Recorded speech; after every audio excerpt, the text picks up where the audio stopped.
गरीब की सफलता। ये कहानी एक गरीब किसान की बेटी की है जिसे उसके गांव वालों ने अपनी बिरादरी से निकाल दिया, क्योंकि गरीब किसान ने अपनी बेटी को पढ़ने से नहीं रोका। हरिहरपुर गांव में रमेश नाम का एक बहुत ही गरीब किसान रहता था। वह दोनों पति पत्नी खेतों में काम कर अपना जीविका चला रहा था। उसकी शादी को कई साल हो गए थे, मगर उसके घर कोई किलकारी नहीं गूंजी। कई मन्नतों के बाद उसकी पत्नी रेणु गर्भवती हो गई। रमेश हमेशा भगवान से प्रार्थना करता कि उसके घर बेटा ही पैदा हो जो बुढ़ापे का सहारा बने, मगर भगवान को ये मंजूर नहीं था। रमेश के घर बेटी का जन्म हुआ। चूँकि बहुत मन्नतों के बाद कोई संतान हुआ, इसलिए रमेश और उसकी पत्नी रेणु बहुत ही खुश थे।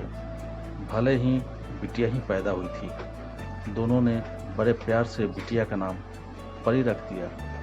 परी धीरे धीरे बड़ी होने लगी और स्कूल जाने लगी। परी पढ़ाई में काफ़ी होशियार होने के साथ साथ खेल कूद में भी काफ़ी आगे थी। वह हमेशा अपने क्लास में टॉप करती। 12वीं टॉप करने के बाद परी को आगे की पढ़ाई करनी थी, लेकिन पैसा बीच में दीवार बन गया था। रमेश ने काफ़ी कोशिश की कि पैसे इकट्ठा करके बेटी को पढ़ाए। गांव वाले का भी काफ़ी ताने सुने, लेकिन फिर क्या, जिसके नाथ भोलेनाथ वो अनाथ कैसे होगा। प्रतिभा किसी की मोहताज नहीं होती। एक कॉलेज से उसे ऑफर मिल गया और रमेश ने अपनी बेटी का एडमिशन करवा दिया।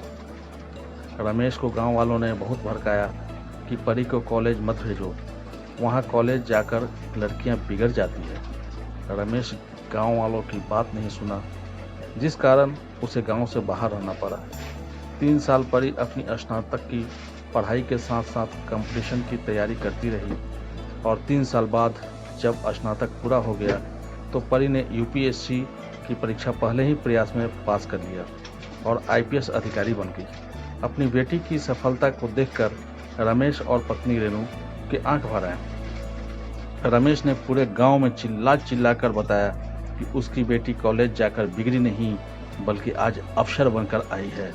पूरे गांव वालों ने रमेश की मेहनत पर परी के लगन और परिश्रम का लोहा माना। कहानी अच्छी लगी हो अपने दोस्तों के साथ ज़रूर शेयर करें। सही कहा है कि अच्छे कामों में दुनिया आपके पैर खींचती है और आप बिना सुने बिना रुके उसे निरंतर करते रहो, और जिस दिन आप सफल हो जाते हो तो वही लोग तुम्हारे आगे पीछे घूमेंगे। ये कहानी आपको कैसी लगी? अगर अच्छी लगी